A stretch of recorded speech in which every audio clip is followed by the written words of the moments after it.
बोलो विष्णु भगवान की जय। आज मैं आपको 22वें अध्याय की कथा सुनाने जा रही हूँ। मैथिल बोले, इस वैशाख की कौन कौन सी तिथियाँ पुण्य देने वाली है और क्या क्या दान विशेष रूप से उत्तम है और संसार में इन्हें किसने विख्यात किया है, ये सब बताइए। यह सुन श्रुतदेव जी कहने लगे, वैशाख में मेष के सूर्य की 30 तिथियां बड़ी उत्तम हैं, जिनमें दान करने से कोटि गुना फल होता है। एक एक तिथि में स्नान, दान, होम, पूजा आदि करने से तत्काल मुक्ति होती है। कथा सुनने से रोग अथवा दरिद्रता से पीड़ित दुख भी दूर हो जाते हैं। जो इन तिथियों को व्यर्थ व्यतीत करता है वह घोघाती, मित्रघाती और आत्मघाती होता है। दरिद्री, धनवान, लंगड़े, अंधे, विधवा स्त्री, बालक आदि सबको यह वैशाख धर्म अत्यंत सुख से साधन के योग्य है।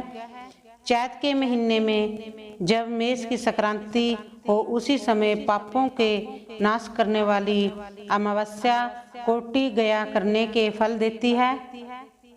यह एक पितरों के संबंध की पुरानी कथा चली आती है, जो हर्क और पितरों की है। जब पृथ्वी पर स्वर्ण मनवंतर का राज्य था, 30वें कलयुग के अंत में जब संपूर्ण धर्म नष्ट हो गए, उस समय अनंतर देश में धर्मवर्ण नाम का कोई ब्राह्मण हुआ। उसने उसी कलयुग के प्रथम पाद में मनुष्यों को पापों से युक्त और अपने अपने वर्ण धर्मों से हीन देखा। तब एक दिन वह मुनि महात्माओं के यज्ञ के दर्शन के निमित्त पुष्कर क्षेत्र गया। वहां ऋषि मुनि लोग कलयुग की प्रशंसा कर रहे थे कि सतयुग में जो वर्ष भर में माधव भगवान प्रसन्न होते हैं, सो त्रेता में एक मास में और द्वापर में एक ही पक्ष में होते हैं। उससे 10 गुना पुण्य कलयुग में विष्णु भगवान का स्मरण करने से होता है। केवल एक हरि नाम उच्चारण करना उचित है। जब यह प्रसंग हो रहा था, तभी नारद मुनि खूब हंसने लगे और नाचने लगे। निसंदेह यह कलयुग बड़ा पुण्य रूप आया है। केशव भगवान क्लेश नाश करने वाले स्मरण मात्र से ही प्रसन्न होते हैं, परंतु कलयुग के आगमन में आप लोगों का यहाँ ठहरना उचित नहीं है।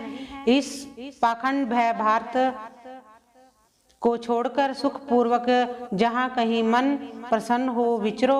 यह वचन सुन व्रतधारी मुनि यज्ञ समाप्त कर शीघ्र ही चले गए और धर्म वर्ण भी पृथ्वी पर त्यागने का विचार कर ब्रह्मचार्य व्रत में जटाधारी साधु की भांति कलयुग में अनाचारों को देखने गए। वहां जाकर क्या देखते हैं, संपूर्ण मनुष्य जाति घोर पाप में मग्न है। ब्राह्मण, शूद्र और सन्यासी पाखंडी हो गए हैं। पत्नी पति में, गुरु शिष्या में, सेवक स्वामी में, पिता पुत्र में विरोध रहता है। ब्राह्मण गो बकरी के समान हो गए हैं। वेद कहानी मात्र है। सत्य कर्म साधारण हो गए हैं। देवताओं की जगह भूत प्रेत आदि की पूजा होती है। अधम और नीच पूज्य हो गए हैं। इस कलयुग में भ्राता भगनी से, पिता पुत्री से संगम करते हैं। साधु महात्माओं का अपमान होता है, पापियों का सत्कार होता है, इत्यादि घोर दुराचार हो रहा है। यह सब देखते घूमते वर्ण धर्म आश्चर्य युक्त हो पितृलोक गया। वहां पितृगणों को बड़े भयंकर दुख तथा अंधे कुएं में पड़े हुए त्राही त्राही करते देखा, जहां किसी प्रकार का सहारा नहीं है। उन्हें देख बहुत दुखी हुआ और दयालु होकर बोला, तुम कौन हो? तुमने ऐसे कौन से धर्म घोर दुष्कर्म किए जिनसे तुम यहाँ पड़े हो? तुम किस गोत्र में उत्पन्न हुए हो और तुम्हारा कैसे उद्धार होगा? यह सब तुम मेरे सामने कहो, तुम्हारा आज ही कल्याण हो जाएगा। उसके ऐसे वाक्य सुन दुख से व्याकुल पितर प्रसन्न हो दीन वाणी से कहने लगे, हम श्रीवत्स गोत्र हैं, हमारा वंश पाप से क्षीण है, हमारे लिए पिंड देने वाला कोई भी संतान नहीं है, इससे हम अंधे कुएं में पड़े हैं। हमारे कुल में एक धर्मवर्ण ही बड़ा यशस्वी है, वह सबको छोड़ अकेला ही विचरता है, उसने गृहस्थी धारण नहीं की है। ध्रुवा को पकड़कर हम लोग लटक रहे हैं। अंत धर्मवर्ण की आयु कम होने पर इस अंधे कुएं में गिर पड़ेंगे।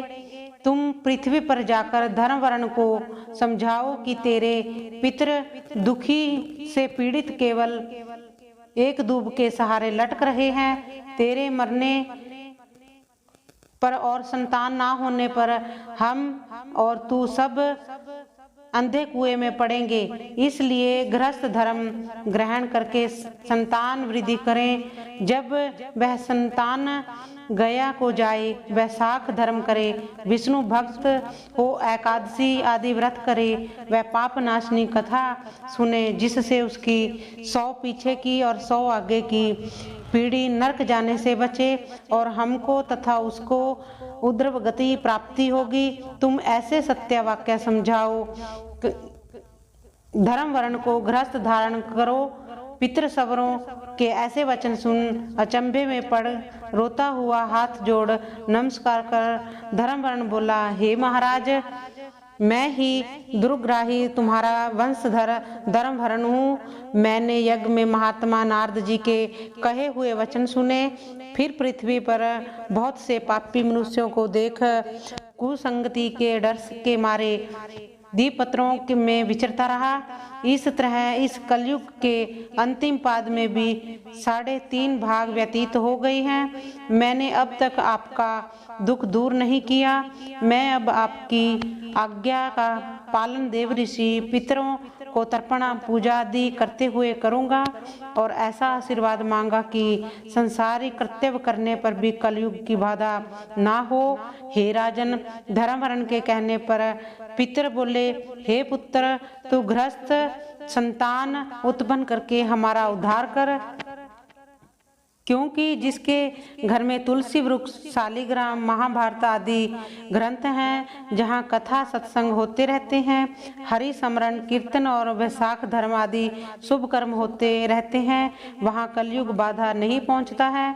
हे पुत्र, इसलिए तू पाप आत्मा युग की चिंता मत कर, शीघ्र घर जा। इस माधव मास में सबके उपकार के लिए मेष की संक्रांति की 30 तिथियों में वैशाख धर्म कर, जिससे करोड़ों गुने फल मिलते हैं। चैत की अमावस्या में पिंडदान श्राद्ध आदि कर, जल से भरा घड़ा जिससे कपूर और अगर की वास ना हो दान कर और सबके उपकार के लिए गृहस्थी बनकर उत्तम संतान प्राप्त कर, पीछे मुनि की वृत्ति धारण कर सुख पूर्वक दीपों से विचरना। पितरों की ऐसी आज्ञा पा धर्मवर्ण शीघ्र ही पृथ्वी पर आया और चैत मास में मेष की संक्रांति के दिन सुबह स्नान कर देव ऋषि पितरों का तर्पण कर और पाप नाश करने वाला श्राद्ध करके अपने पितृवर्ग को ऐसी मुक्ति दी कि जिससे आवागमन छूट जाए। फिर विवाह किया जिससे सुंदर संतान हुई और संसार में इस पाप नाशनी तिथि को प्रख्यात कर प्रसन्न हो गदमादन पर्वत पर गया। इसलिए यह मधुमास की अमावस्या भी शुभ है। इसके सम्मान संसार में कोई तिथि न देखी है न सुनी है। बोलो विष्णु भगवान की जय। श्रीमन नारायण नारायण नारायण हरि नारायण नारायण नारायण श्रीमन नारायण नारायण